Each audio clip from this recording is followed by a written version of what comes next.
Israel has a king, the great King David. Isn't that good news? I mean, after all, a king means safety, stability. A king means we're like our neighbors and we can fight on an equal playing field with them. And don't we want to be like everyone else? A king brings safety and stability. We are reading through the Bible with 40 words as our guide, and this week's word is kingdom. And we need that word. It will help us get through a long and complicated history. We're reading through 1st and 2nd Samuel, and then 1st and 2nd Kings, 1st and 2nd Chronicles, and then we'll go into the prophets later. And so from here on out, it's all about the kings and the prophets who advise them. And so we'll read about the great King David. So Samuel crowned the king. And this was a really, really important time in Israel's history because the people demanded a king. God was their king. Jesus would be their king. But they wanted a king that they could have on earth like everyone else. And so God allowed this.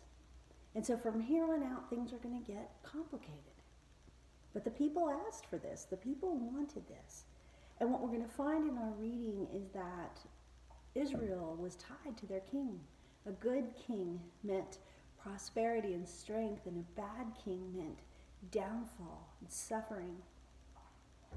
And it is true that our fate is often tied to our leaders, for good or for bad.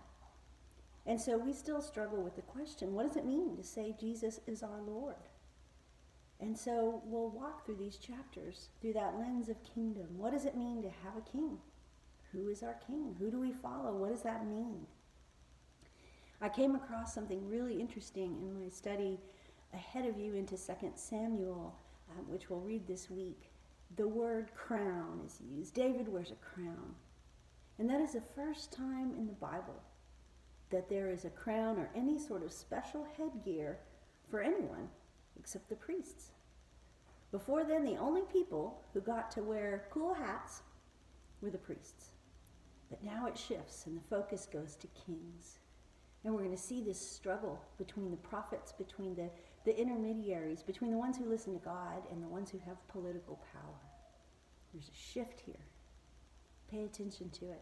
Pay attention to what it means to have a king as you read 2 Samuel. Happy reading.